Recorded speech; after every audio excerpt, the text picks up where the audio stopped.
Good morning, folks. Once again, it's a little after 8 on my way to the gym. But today, I want to talk about Genesis 2:16 and 17.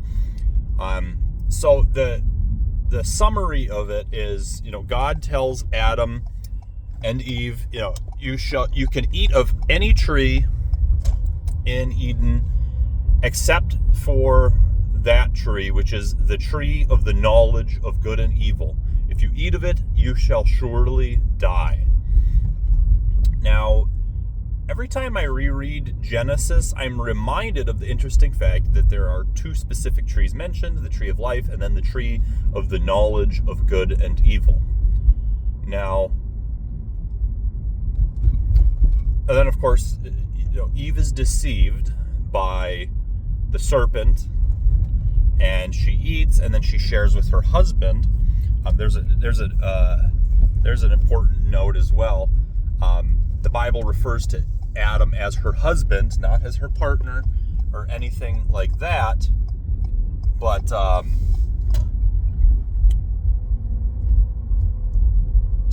anyway, that's a total aside.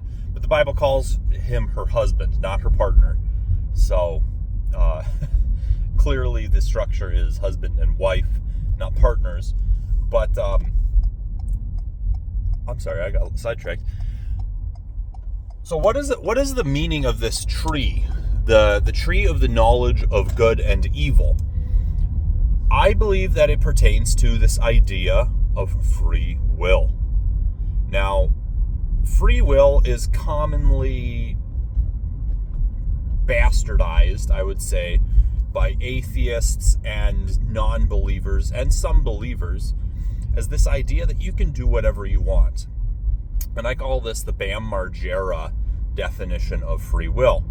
So for those of us who are old, like me, Bam Margera had a very popular TV show on MTV in the early 2000s.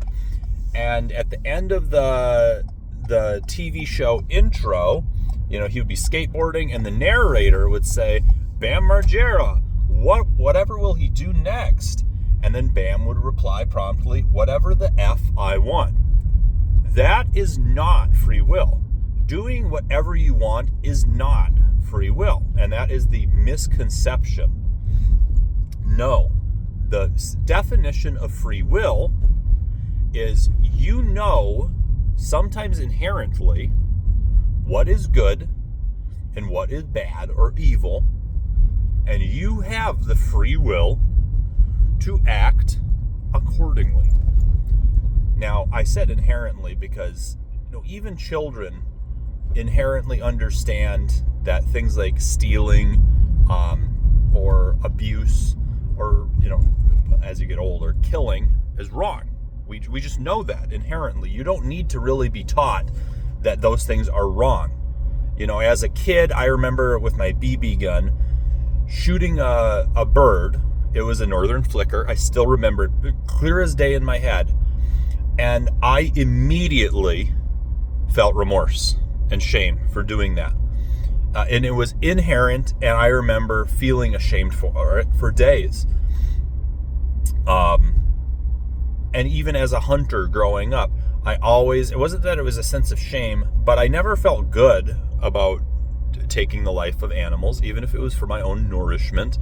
And there would always be like this sense of I should pray about this and pray with thanksgiving for God giving me the dominion over creatures, over his creation, that I can eat of them for my own benefit, right?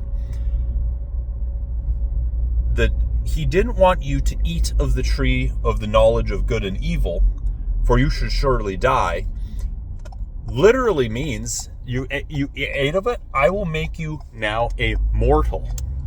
You will now die, right? And and it's interesting because he curses the snake, he curses Adam, and he curses Eve, each separately, but not in that order. The snake first, then Eve, and then finally Adam, right? And I'll have to think about that. I'm not sure that there's any significance to that specific order, but perhaps there is. Maybe you can meditate on that and let me know. So the tree represents free will. When you eat of that tree, then you will surely die. You will become mortal. The scales fall from your eyes, so to speak.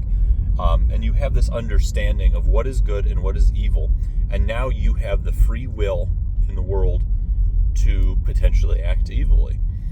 So in summary, I just want to just, talk about that. What do you think God meant by the tree of the knowledge of good and evil? It's a mouthful. Do you think it meant something else? Do you think it was something less literal, more literal? Let me know. But stay in the Word. Have a good day.